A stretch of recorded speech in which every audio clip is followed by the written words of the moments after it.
दरअसल आपको बता दें, पश्चिम बंगाल की सत्ताधारी तृणमूल कांग्रेस ने 2026 के विधानसभा चुनाव में अकेले उतरने के संकेत दिए हैं। अकेले चुनाव लड़ने की तैयारियों में जुटी ममता बनर्जी की अगुवाई वाली टीएमसी को बड़ा झटका लगा है। दरअसल पूर्व राष्ट्रपति प्रणब मुखर्जी के पुत्र अभिजीत मुखर्जी ने टीएमसी छोड़ कांग्रेस का हाथ थाम लिया है।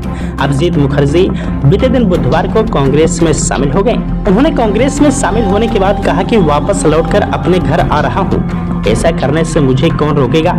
अभिजीत ने हल्के फुल्के अंदाज में कहा कि दिल्ली से कोलकाता आने में समय लगता है। उन्होंने यह भी कहा कि इससे कोई फर्क नहीं पड़ता कि कांग्रेस पार्टी की स्थिति कैसी है। कांग्रेस छोड़कर टीएमसी में जाने को लेकर अभिजीत ने कहा कि वहां निजी कारणों से गया था। अभिजीत मुखर्जी ने कहा कि उन कारणों का खुलासा नहीं करना चाहता। उन्होंने लगे हाथ यह भी स्पष्ट कर दिया कि जो भी जिम्मेदारी दी जाएगी उसे निभाएंगे। हम आदेश को आगे बढ़ाने वाले लोग हैं। अभिजीत मुखर्जी के कांग्रेस में वापस लौटने की पुष्टि पार्टी के पश्चिम बंगाल यूनिट से जुड़े नेताओं ने भी पहले ही कर दी थी। दरअसल पश्चिम बंगाल कांग्रेस के अध्यक्ष शुभंकर सरकार ने कहा कि अभिजीत मुखर्जी के कांग्रेस ज्वाइन करने से पार्टी को मजबूती मिलेगी।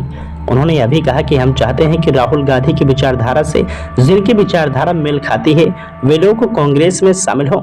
अभिजीत मुखर्जी 2 बार सांसद रहे हैं। वह अपने पिता प्रणब मुखर्जी के राष्ट्रपति निर्वाचित होने के बाद उनके इस्तीफे से रिक्त हुई जंगीर लोकसभा सीट से साल 2012 में पहली बार संसद पहुंचे थे। 2012 के उपचुनाव में अभिजीत को सीपीआई-एम के मुजफ्फर हुसैन ने कड़ी टक्कर दी थी और वह 2536 वोट के करीब अंतर से ही जीत सके थे। 2014 के लोकसभा चुनाव में भी अभिजीत जंगीपुर सीट से ही सांसद निर्वाचित हुए थे, लेकिन 2019 में वह चुनाव हार गए थे। अभिजीत को टीएमसी के खलीलुर रहमान ने हरा दिया था।